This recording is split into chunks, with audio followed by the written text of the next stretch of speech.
Hi, everybody. Happy International Women's Day.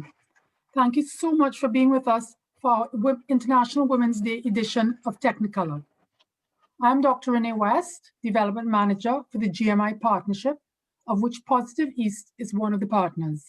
My work with the GMI Partnership and Positive East involves developing our services and our staff and volunteers to be able to deliver the most efficient and inclusive services to the entire LGBT+ community. And tonight, I will be your host.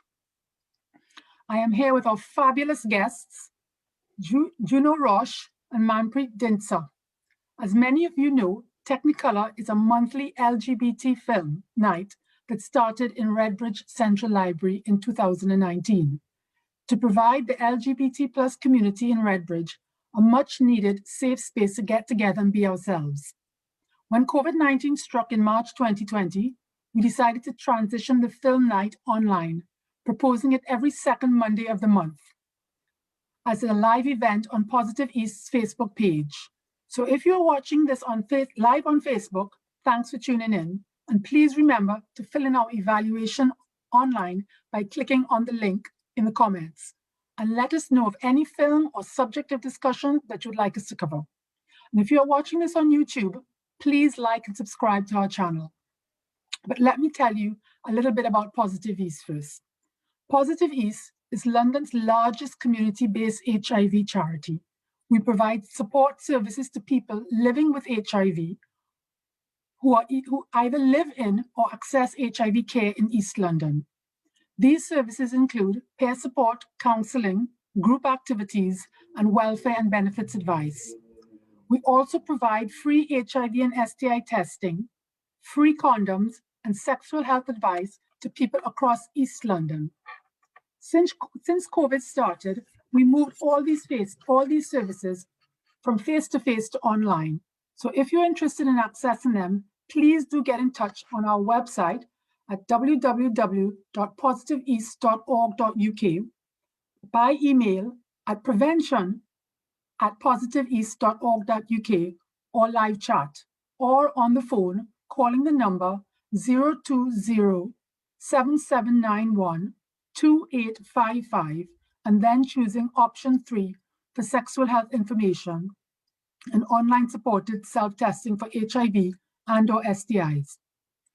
You can also order free condoms from us to be delivered anonymously to your home. As with most charities, Positive East has had to cancel our regular fundraising events due to the pandemic, meaning we need your support more than ever now. Please take a look at our website and consider supporting us in any way you can. On to tonight's proceedings. The film that we are discussing tonight is Frida, a 2002 biopic about Frida Kahlo, starring Salma Hayek in the role of this fierce and powerful Mexican bisexual woman and world-renowned artist. And here with us to discuss it, we have Juno Roche, a writer and campaigner whose work around class, gender, sexuality, and trans lives has produced amazing books like Gender Explorer, Our Stories of Growing Up Trans and Changing the World, Trans Power, Own Your Gender, and Queer Sex, a trans and non-binary guide to intimacy, pleasure, and relationships.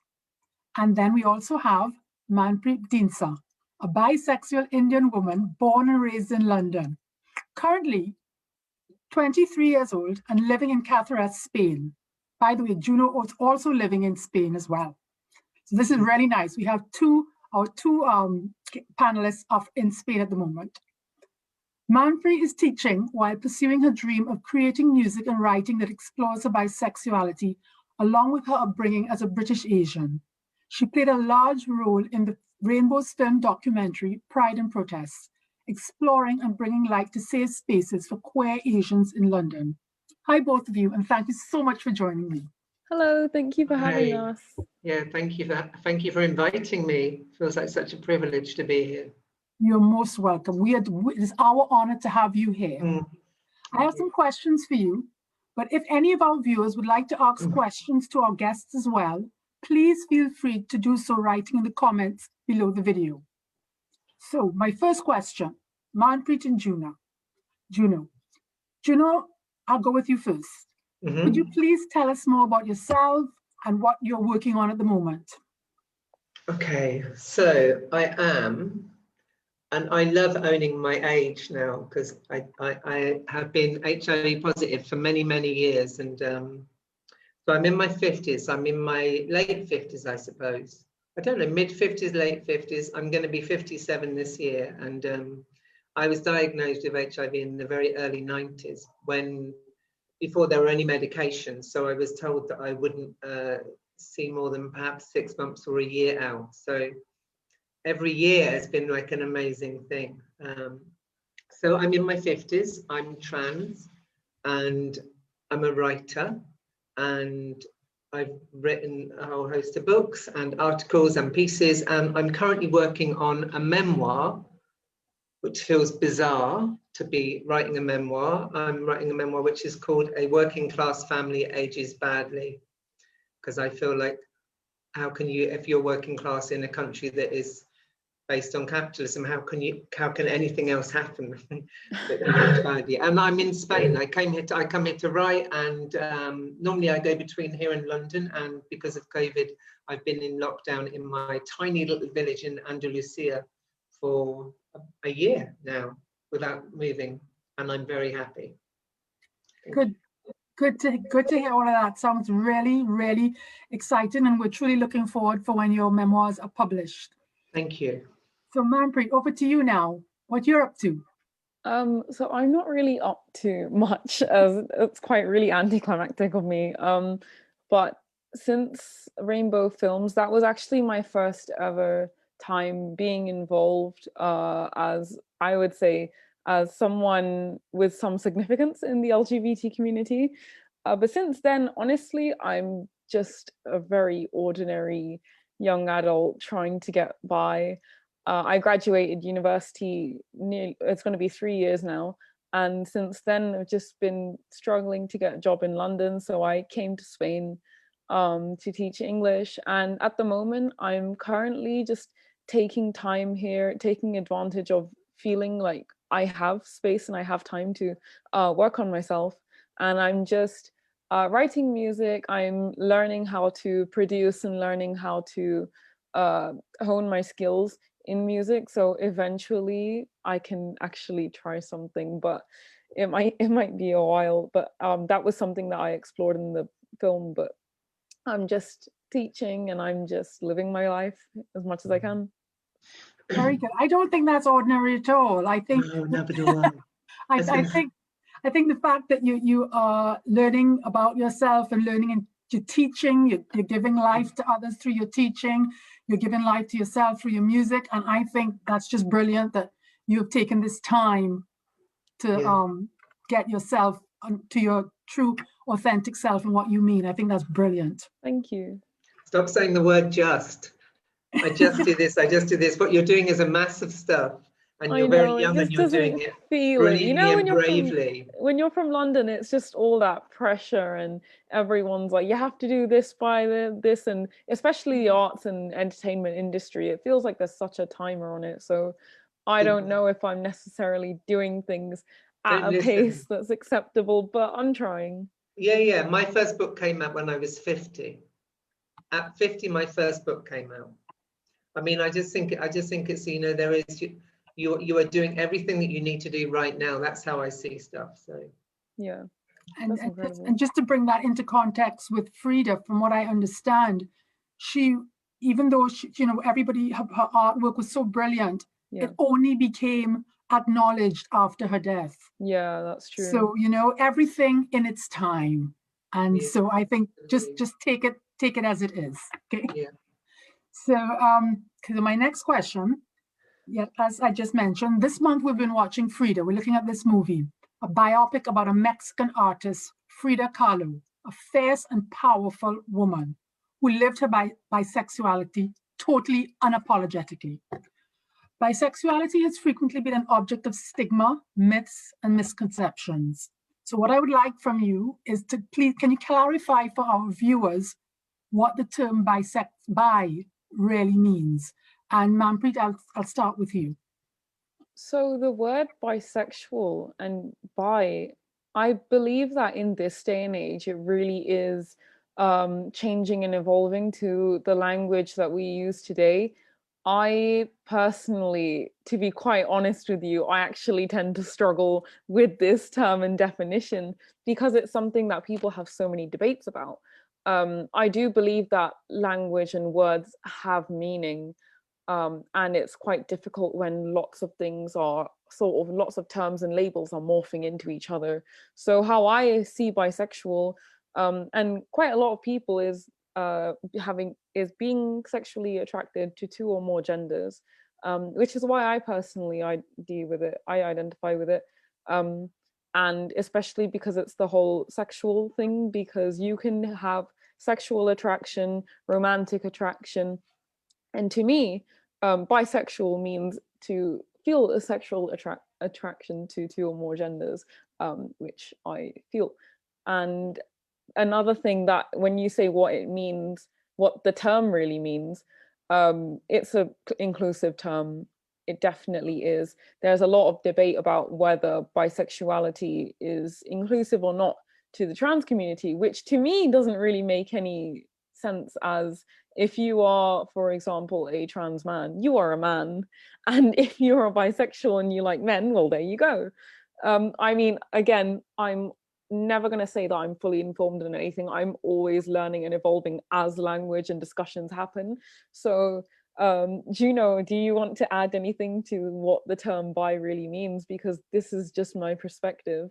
Yeah, no, not really, because I think you did a kind of brilliant, I mean, I would have said virtually the same thing, and that I think that language constantly changes, but you know, I've always been sexually attracted to both propositions, and now I suppose with the kind of brilliance and the flourishing of kind of trans identities, that's kind of opened way up for me, in the sense that, you know, I'm probably much more drawn to a kind of sense of non-binariness.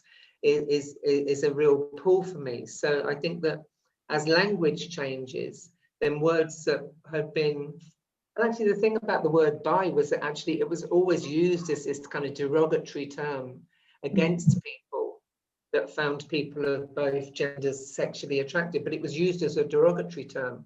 And in some ways, for women, it was always used as a kind of a term that men owned. So about two women that would get it on for men. So it was always used as this kind of like this non-ownership term. And Yeah, I agree, it's an incredibly inclusive term, and that it just means somewhat more now, because we have different ways of looking at gender. And once you begin to break that down, then yeah, also labels are very personal as well. I mean, like I said before, they're there for a reason, and it's not exactly completely different depending on people, but of course, unfortunately, the term bi has a lot of stigma towards it, and I still don't understand why. I never will. Even when I had first heard about the term, and people always say, you know, it's something bad, I just never understood why. Lots of people say that, you know, it feels like sort of it adds to compulsive heterosexuality. And I mean, compulsive heterosexuality absolutely exists. But it's down to the person. I mean, for me, I would not say so. And I think bisexual is an incredible term that I personally feel really strongly attached to. And not everyone needs labels, but I absolutely love the label. It's a very empowering thing. okay, it's really inspiring hearing you say that. That feels really inspiring, because I kind of think that, look, thinking about Frida Kahlo, I kind of think that now, if we were gonna, I'm not sure that we would quite so easily just label her as being bisexual, because I think actually we'd see her as being a kind of gender non-conformist. We'd see her as being a whole bunch of stuff that at the time, you know, that we can only look back through the lens that we look back through. But Yeah. I think that she was doing so much more than, not that bisexuality isn't on its by its own definitions doing more, because I agree with you. I think that the way you describe it so beautifully. You must at one point write a piece on this, because you describe it so beautifully. But I mean, I think that, as you say, it's been owned. Often the thing about labels is that they're owned by other people, than the people that need to inhabit them. Yeah. And they're owned wrongly, you know, so it's like we have to kind of drag back these things and inhabit them slightly differently. So Yeah. Well, thank you both very much. What I kind of like took away from that and is that these terms, these sexual gender terms are evolving. I mean, all English language is evolving, but these terms are evolving. And nowadays, like you said, Frida might not have been labeled bisexual, but other terms. But nowadays, with social media, these terms could evolve even faster. So I took away that part about the evolving, and I think that's really, really interesting, you know. Well, I think it's that thing as well that in a way, the more ownership we get of words. So like when I started to transition, what feels like back in the, I don't know, the hinterlands of the last century, you know, the word was, people would say that you were a transsexual. Yeah. That's what I wasn't. I have no, you know, I'm not picking any bones with any words, by the way, because I think the more words, the better. So like I occupied that, and then the word transgender, then you were transgender, and then you were, if you post-surgery, you were something else. And it just kind of struck me that, you know, now my word, I just describe myself as trans, nothing else, because it feels so spacious, and surely that's what a label should feel. It's an umbrella term. Personally, yeah, and it should feel spacious for you. It shouldn't feel reductive. It should feel spacious. I believe it depends on the person. I think if of course, it shouldn't be reductive if someone else is placing something on you, because they don't really understand. They don't understand your behavior, your thinking, and the way you feel and how you see everything. But if you want a label to be reductive because you believe that this is the perfect thing for you, and Absolutely. then that's also fine. But again, if you do feel like you are, I don't want to say shifting, that's the wrong word, but if you don't predict your future, if you believe that you just simply want to go with things that happen around you, you don't want to limit yourself to any possibilities, then yeah, an umbrella term is a really good thing like that, because the general concept, not even concept, the general identity is something that you relate to. Yeah, I suppose in a way I don't really see so I suppose in some way I see the word trans as being completely specific and non-umbrella. I see it as being the one word that we've been taught as trans people that we should avoid. Yeah. That we shouldn't look like we're trans. We should look like we're anything but trans. And, you know, and in some senses, I think it's just about the more space that we, as kind of minorities, for the want of a better word, the more space that we claim and hold on to and we inhabit, then the more we begin to understand our words in relation to us. And a conversation like this kind of 10 years ago would never have happened. A conversation like this happening now begins to explore, you know, the word bi. It just wouldn't have happened 10 years ago. I just can't see it happening. It's also difficult nowadays because I feel like there's a lot of pressure to have definitions and to decide which terms are acceptable, which terms are not, or which ones are outdated and what's like new now, because terms never always existed. Like I said, language is evolving. So at some point, maybe there was terms that we didn't know, or maybe people just didn't describe things.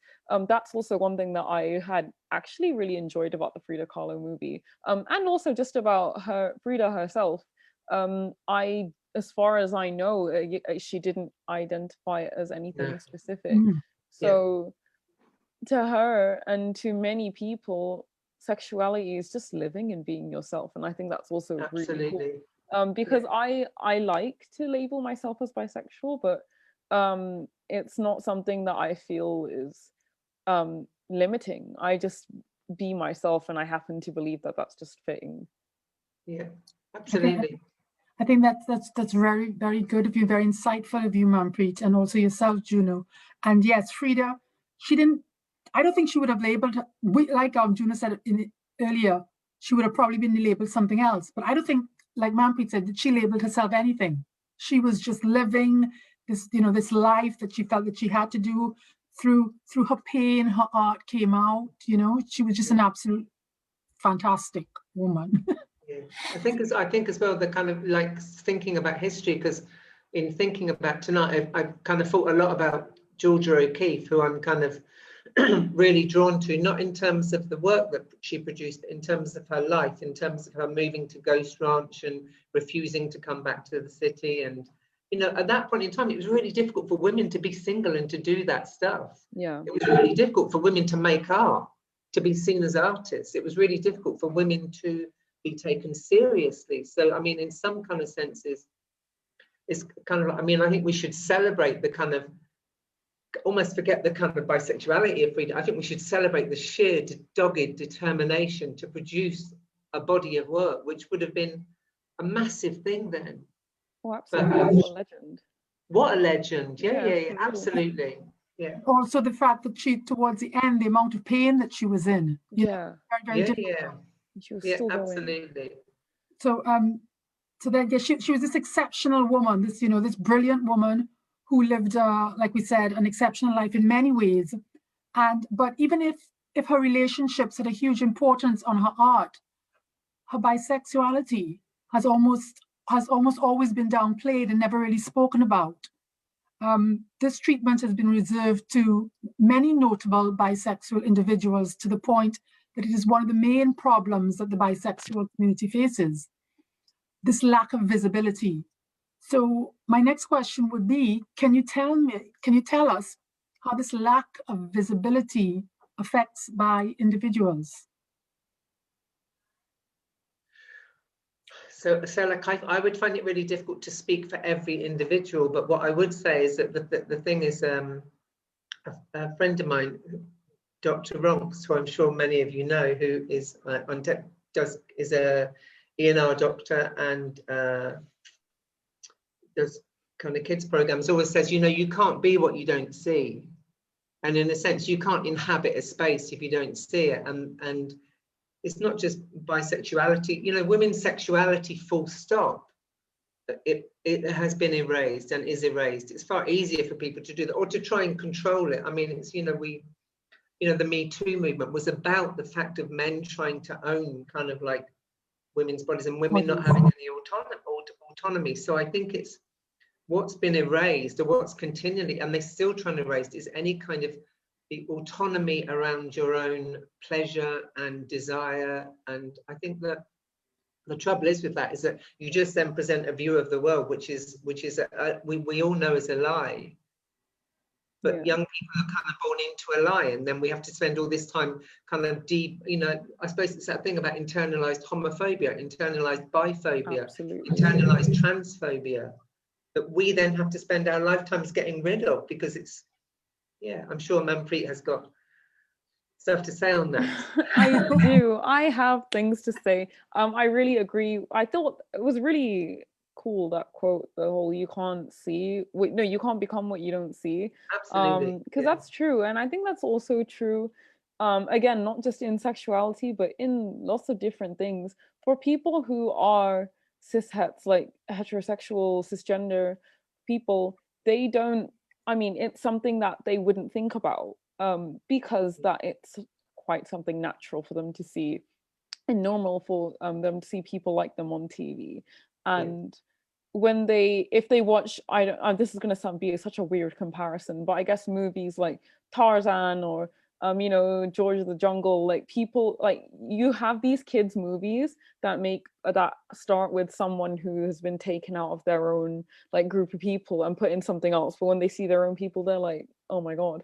And in some way that is how queer people feel, because again, if you don't see something, how are you supposed to understand it?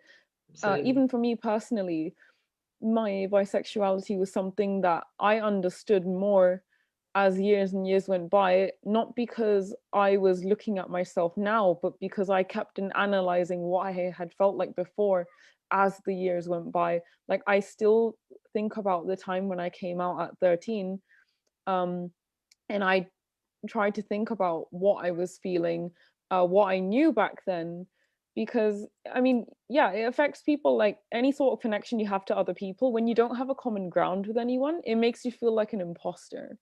And with bisexuality, it's really hard because young people don't know if it's something that they should be feeling. I remember looking at women and thinking, why do I notice them? Why do I notice these specific women so much? Are they just around all the time?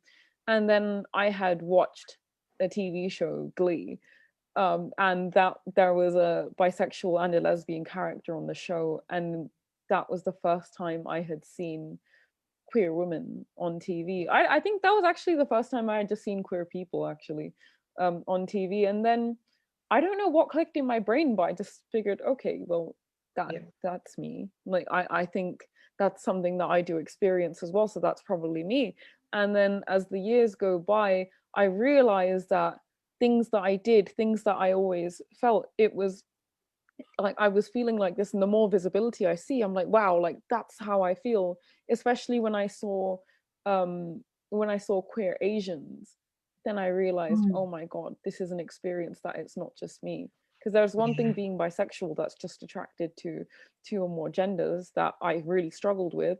But only last year, the end of last year, I had found a group online for queer Asian sapphics, so queer Asian people who are on a scale of women or non-binary people.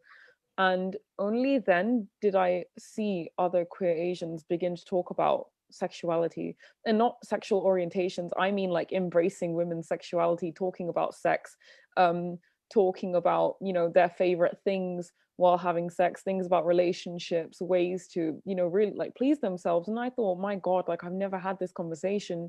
I just didn't know it was possible. I didn't realize that people are having these conversations. And why was I so limited to that? Why didn't I have these conversations before? And it's a simple answer.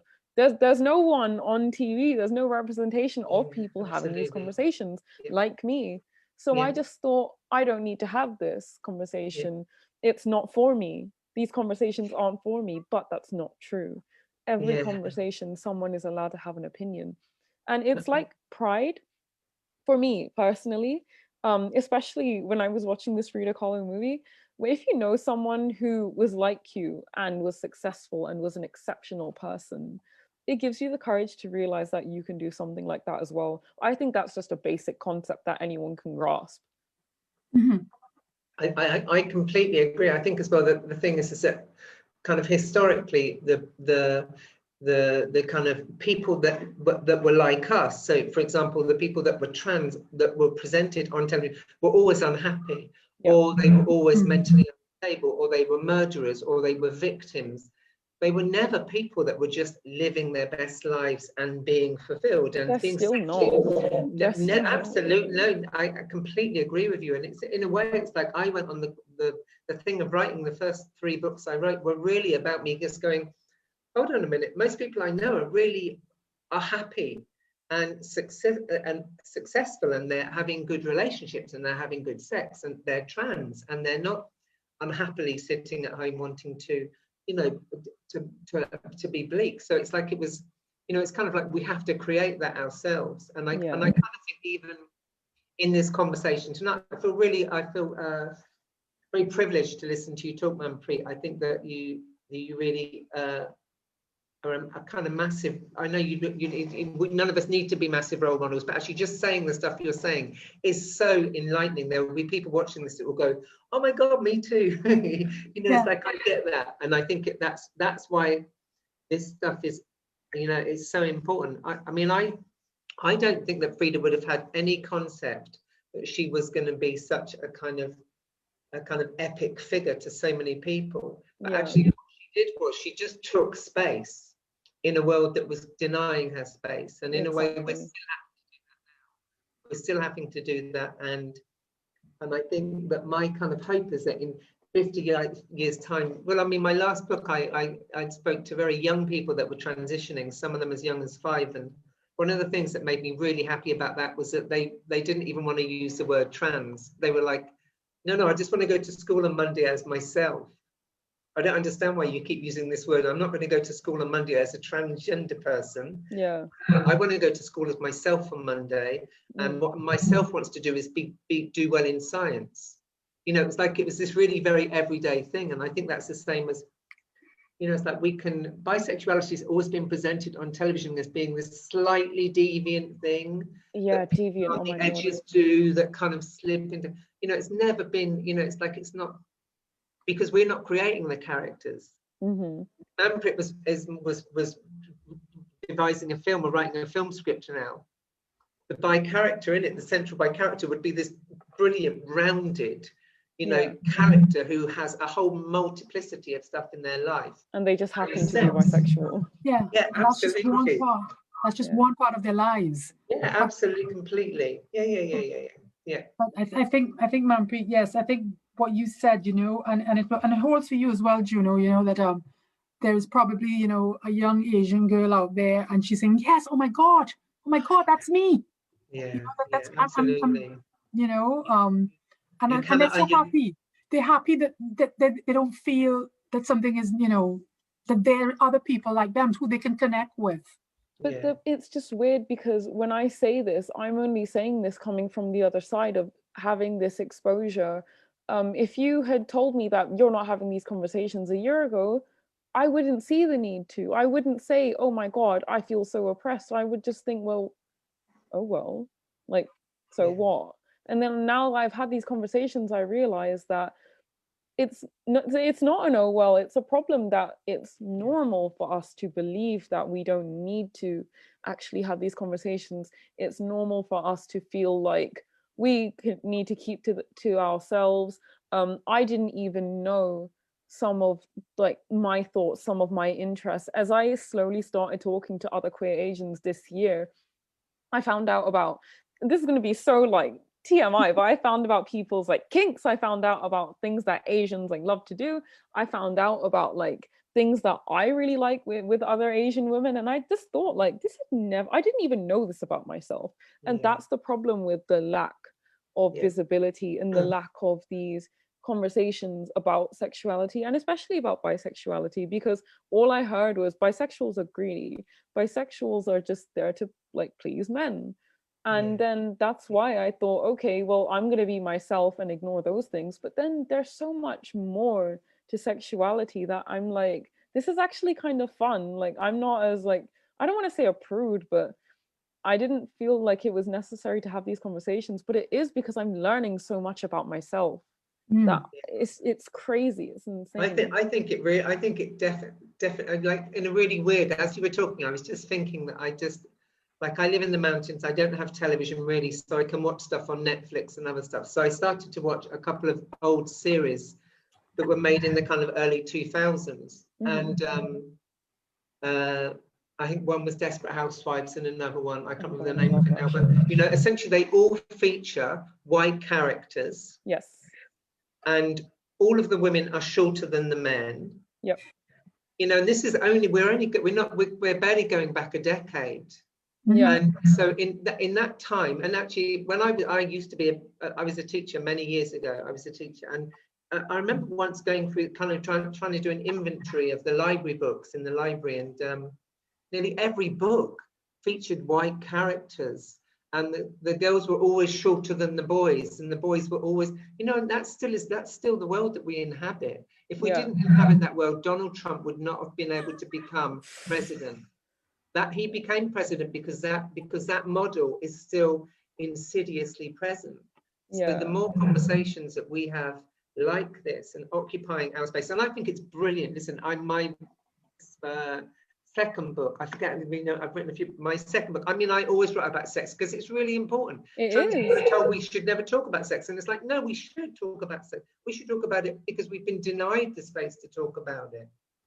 We've been told that if we talk about sex, that somehow we're deviant for wanting to talk about sex. So we're not allowed to talk about pleasure. And it's like, so lots of people say, for me, it's like, it's the more that we do that stuff, the more we create space for other people just to come into and maybe not have these conversations, just get on with it. It's just getting on with it. It's normalizing it. Before, if I would think about having a conversation exclusively about sex, I would think that, okay, this is quite like a raunchy conversation, but no, it's natural. We're humans, for God's sakes. Like, why is this something that needs to be such a deal? And why is bisexuality something that's inherently sexual? It's just a preference. It's not like being straight is a sexual thing. It's just being straight. And I think also when you were talking, it was a really good point that we're only talking 10 years back, that it was such a crazy difference. And I just wanted to also point out now that a lot of people would think that there's too much queer content nowadays on TV, there's too much of this, too much of that.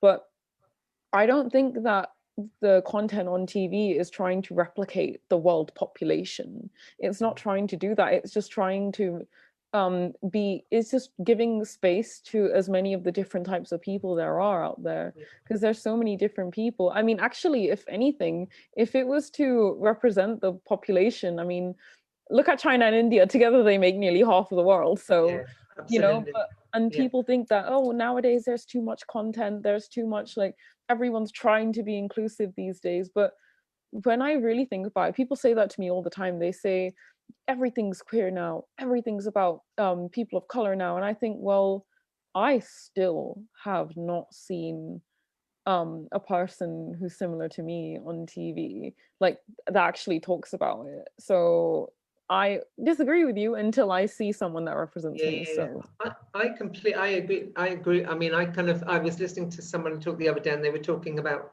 the representation of Black women so since Edward Enninful, I think I've pronounced his surname correctly, has taken over Vogue. You know, it's just this brilliant thing where the women in Vogue and on the covers look like the women on our streets. Yeah, you know, they are dark-skinned Black women. You know, Adutha Akesh, you know, 10 years ago would have never made it onto a cover. You know, but and then people go, oh, there's too much, and you go, no, hold on a minute. If you just go back a few years, everyone on television, a whole series like Desperate Housewives was an all-white cast. Yeah, well, with one like Mexican, and then even then there was such stereotypical things. They're so stereotyped, so kind of like reductive characters. So you kind of like, you don't have to go back far in history to go, actually, there was no representation there.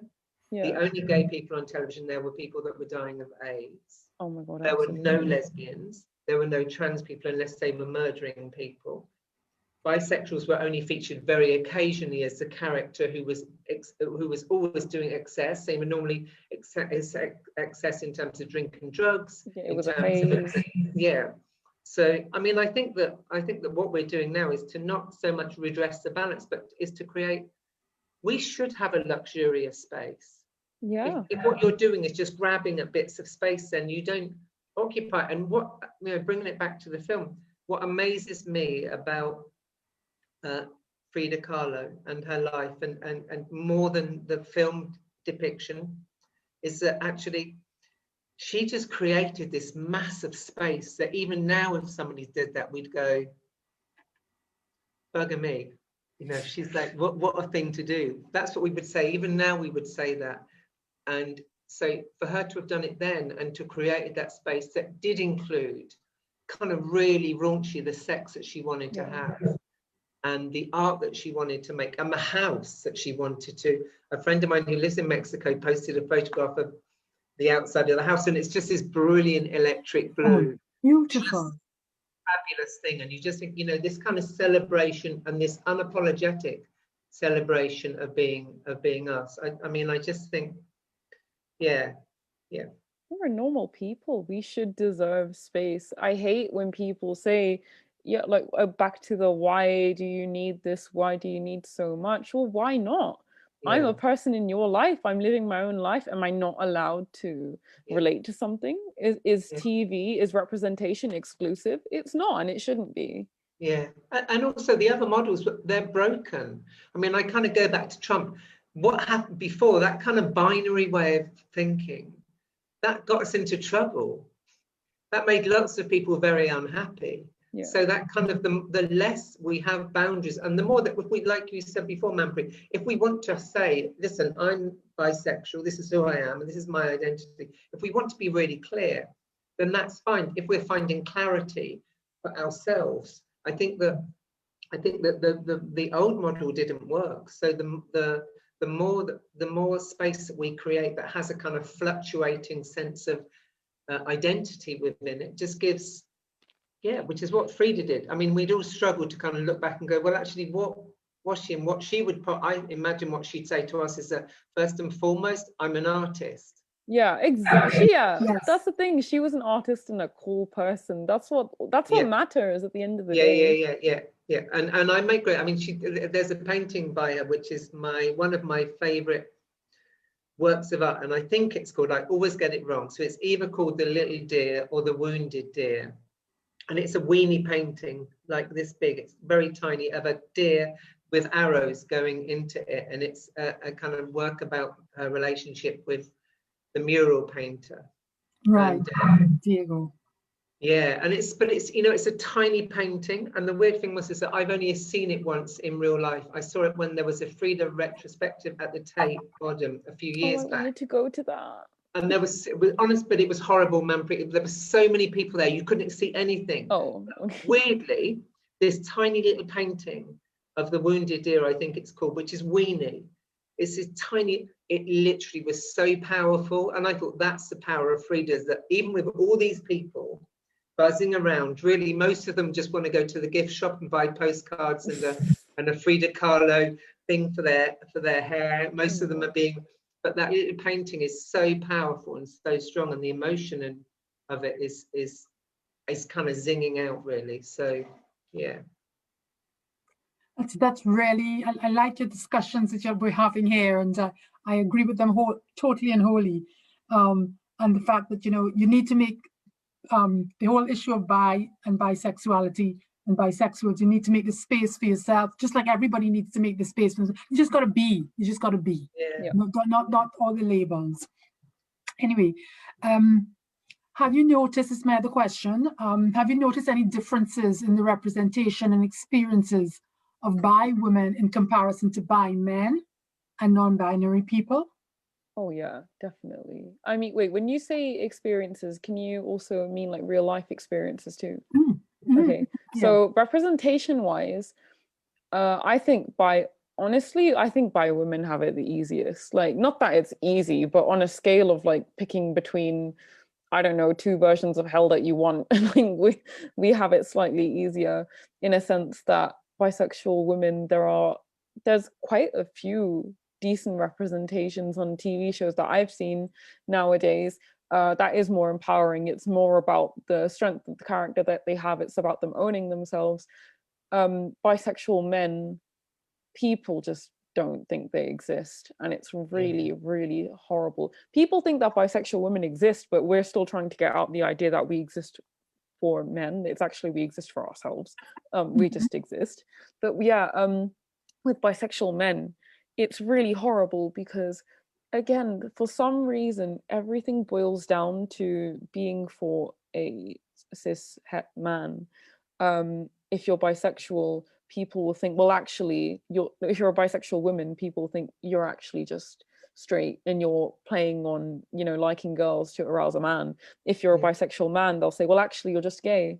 You're just gay. You don't like women. It's always someone liking the man. And that's why one of my friends, who was also on a documentary, I'm going to do a big shout out, started the hashtag bisexual men exist, and it broke the internet. And it was crazy, the amount of people who joined in that hashtag, just proving that bisexual men exist, and it doesn't make people less masculine. It doesn't make people any less than what they want to be. This idea of men who are not heterosexual not being masculine, that doesn't make sense to me, because a sexuality is separate from your identity as a physical appearance, and people tend to forget that when it comes to bisexual, non-binary people, any bisexual people on any spectrum. With bisexual men, bisexual women have it quite easy compared, but I think our difficulties is trying to get out of that male gaze.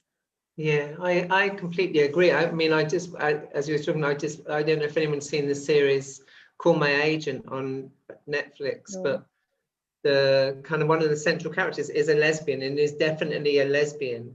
But then there's kind of hinted at that she has also had sex with men as opposed to have relationships with men. So all of her romantic and sexual interest is in men, and actually she's very kind of she's very positive, she's very sex positive all the way through, but she has sex with men. And then there's only one instance where there's a gay character who they kind of almost titillate might have sex with a woman, but kind of doesn't. And there is this kind of way that the man is kind of reduced by that experience, whereas for the woman it's painted as being, and I suppose it's because, you know, she ends up getting pregnant by a man, and in some kind of way it becomes this holistic thing. It was always about that, you know. So, but I thought you were a lesbian, but you know, but whereas with man there's this, and I agree with you. I think there's a thing where people go, well, if it's men, well, you're just gay. Why can't you say that you're gay? Yeah. I'm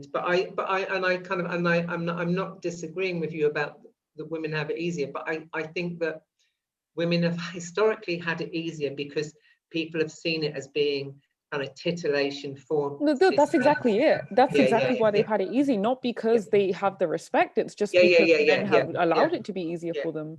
Absolutely. Yeah. I think it's just really important to say, because I mean, I think we've got so much work to still do to say, actually, no, we just want the men leave the room completely. Yeah. No, close the door. No, leave the building. Yeah. You know, it's like, this is not. Yeah, no, it's good you said that. Nothing to do with you. Yeah, I mean, I think it's just. Yeah, sorry, I should have clarified that. The only reason I believe it's easier is because men, it's like almost like if men give you the seal of approval, then you're good. And that's exactly what's happened with bisexual women. No, I think you were clear. I just wanted to really clarify that. So thank you very much for that. We're getting into some great discussions here, just to move on. So in the film, right, Frida's defining her own way as a woman, often in contrast to what was required of women in society in her days, right? So what do you think it means to be a woman? It's an explosive question. A woman in 2021. Damn, that's a big question. Yeah, I know.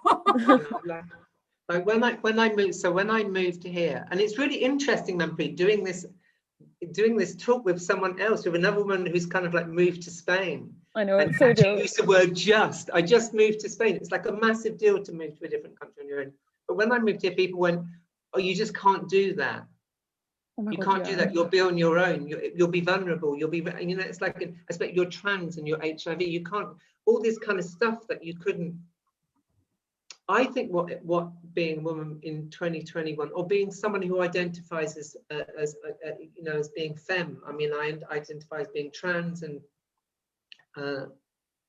I think what it means is that we are still breaking new ground, and we're still having to do an awful lot of work to make sure that that ground stays with us, that it doesn't get swept up in some kind of form of capitalism and turned into lipstick lesbians, for example, or sexualized bisexuality, or trans for the sake of for men. I think I think being a woman is it's a great time, but also an awful time, because we're still breaking that ground, and it's like breaking rocks and saying, no, we've got to build space. And so that for me is, but I'm having the best time. I mean, people say, you know, that part of the thing is that we live in a sexist, patriarchal, we really do, we live in that world, but you know, it's like an aging was seen as being like the worst thing that you could do.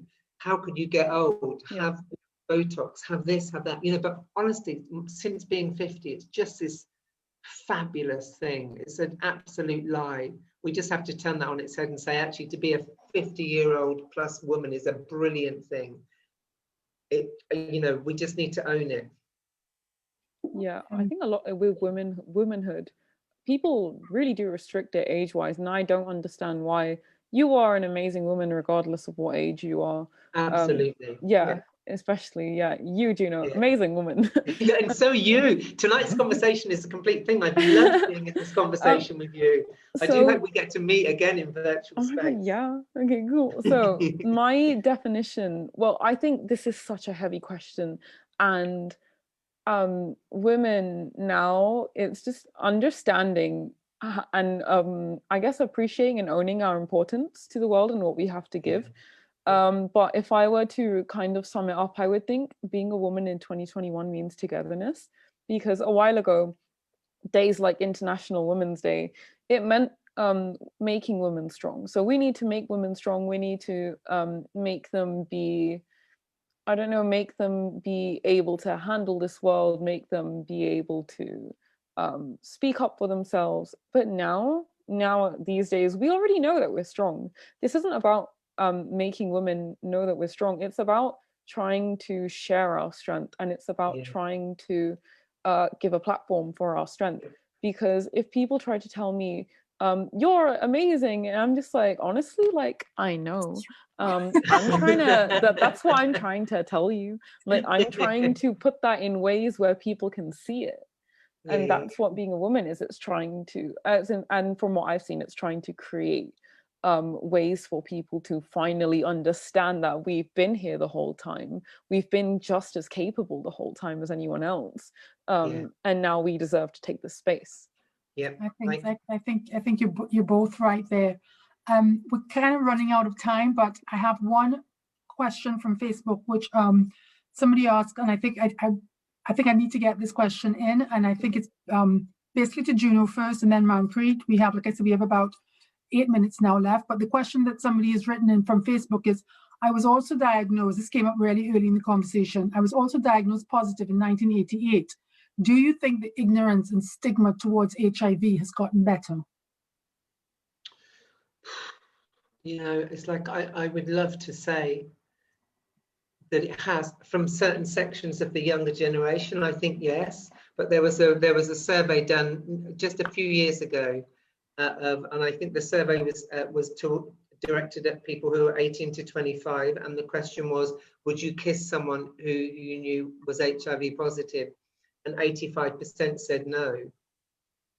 So, I mean, I think that we've got an awful long way to go to, you know, if I go on a dating website, for example, and say a gazillion things about me, people will find me attractive or not find me attractive, as the case may be, whatever. But if I go on there and say that I'm HIV positive, literally, I mean, I can hear a pin drop in the silence of my sexual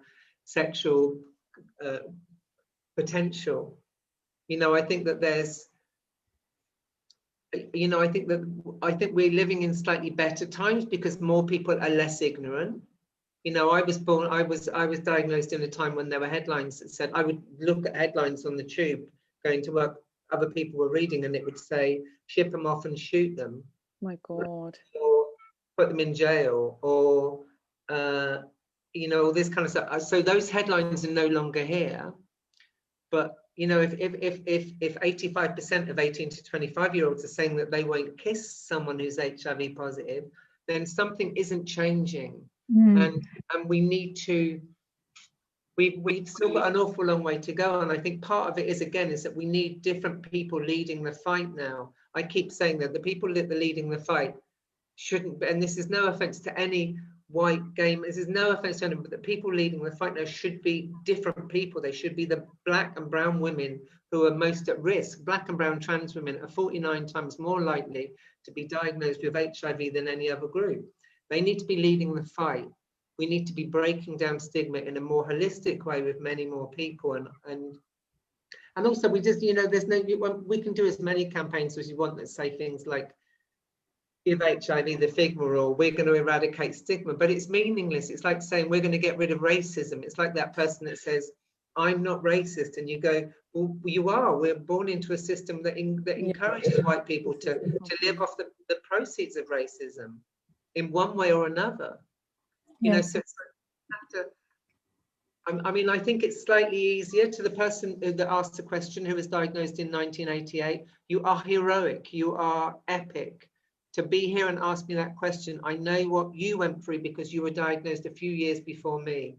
You are epic. You are a testament of brilliance to still be here. Absolutely. And I think that it is getting better because of the work that we're doing, but boy, there's a lot more work to do.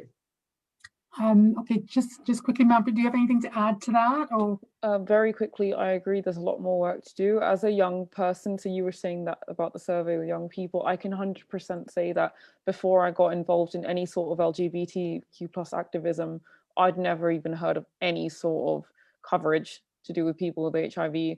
All people know is that it's just labeled as a disease and that's it. I cannot tell you a single thing that I really do understand about HIV/AIDS. There's no teaching, there's no education about it. I don't think it's better at all. I think the only difference is that people who do have it now have slightly bigger platforms to work and try and create awareness. But the problem is, again, people with a platform need to give these people platforms. So until I've been involved in this activism, if I was like a cis straight person, I wouldn't be involved in this stuff. I wouldn't even, to be quite frank, I wouldn't care about this stuff. And the problem is this kind of work needs to reach them, and I don't think it's reached them. So there needs to be a lot more work. Yeah, that's so important. I mean, thank you for saying that, because I feel like when people ask me that question, there's a part of me that wants to be positive. But you know, but you know that, you know, if I went on a dating website tonight and put in that I was HIV positive, literally no one would nobody would come near me. And it's that thing that people go, oh, it's getting better, but you know, and it's fine if I just lived in and around people that were HIV positive. If I lived in the sector, for example, then it would be fine. But I live in Andalusia. I want to live a life. I want to walk down the street and, you know, but again, it's that thing that, you know, it's like it still is a disease that dare not speak its name. For some reason, even in COVID, it still is the thing that I can, you know. Yeah. okay, well, just need to wrap up now because we're coming towards the end. So this is basically all from us. Just remember, let me remind you, the viewers, I hope you got a lot from this conversation, is that if you need an HIV test or an STI test or free condoms or sexual health advice or want to even know more about stigma, right? If you're living with HIV and you want access to our peer support, advice, counseling services, or you simply would like us to support you, or if you would like to support us with a donation, please visit our website, www.positiveeast.org.uk. And please fill in our evaluation form. You can find the link in the comments, and let us know if there are any films or subjects of discussion you would like to be covered. Technicolor will be back next month on Monday, the 12th of April at 6 p.m. with new and exciting film for us to watch and discuss. And I really hope to see you here. Might not be me, but I hope to see you here anyhow. Watch this space for more information. I would again like to thank our wonderful panelists, Juno and Manpreet. Thank you so very, very much. It's been wonderful meeting and discussing with this important topic on this important day, International Women's Day. It's been an honor. Bye, everybody. Real honor. Thank you. Bye, everyone, and hope to see you soon. Bye.